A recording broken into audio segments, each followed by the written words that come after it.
बड़ बड़ कथा कही विप्लव कथा कही केवल मोदी की गाड़ी देले निज राज्य शासन भल हेनी निज शासन पे निजक उत्तरदायी होगा पड़ो। तो ममता गादी हटिया जदि सरकार फिल करेंगे जनता फिल करेंगे ताले गादी सबुदिन गोटे स्थायी व्यवस्था नुह। जदि गादी शासन करना तो निज आड़ छाड़ दियो। कि ममता बानर्जी इस्तफा दबा एक राजनैतिक प्रसंग नाटक हो पारे। शुणु गोटे कथा से भारी संवेदनशील घटना एवं ममता बानर्जी जड़े नारी प्रथम नारी तेणु से गोटे महिला जी गोटे बड़ निर्यातनार शिकार है तो हत्या करागला और जो भाई जघन्य कांड करागला सारा भारत वर्ष से स्तंभीभूत।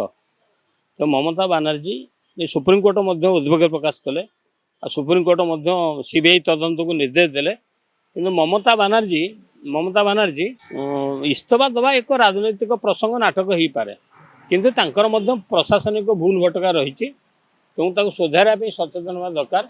केवल सरकार बदली गले जे चित्र चरित्र बदली जीव एटा भाविबा भूल। तेणुकर से जो तुष्टिकोण राजनीति छाड़ू समस्त के समान न्याय दबा एवं दोषी की दंड दबा से लक्ष्य ममता बानर्जी यदि कठोर हेबे ताहले ममता सुनाम रहिबो। जदि दोषी की घंट घोड़े सब कथा लुचेबे ताहले जो तांकर विप्लवर चित्र जो विप्लवी नेत्री हिसाब से भारत ना अच्छी खराब हो।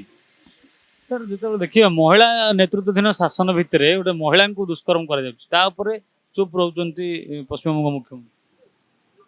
शुणु महिला को निर्यातन पर ममता सरकार बदनाम होती तेणु प्रशासनिक व्यवस्था त्रुटि रही सुप्रीमकोर्ट से घटना दृष्टि की आणला एवं दृष्टि की आणिक सुप्रीमकोर्ट उद्वेग प्रकाश कला एवं आदेश देती यार सीबीआई तदंत हो और दोषी की कठोर दंडित कर अनुसंधान ठीक करा जाऊ।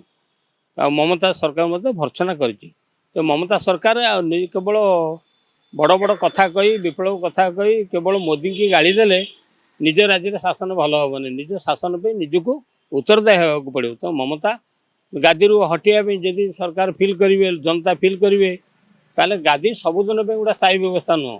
जदि गादी शासन करना तो निज आड़ छाड़ दियो नहले एक राजनीतिक प्रसंग जनता तुमठू निजे छड़े ने। जदि आपंक आम भिडी भल लगा तेब आम चैनल को लाइक शेयर और सब्सक्राइब करने को जमा भी भूलु नहीं।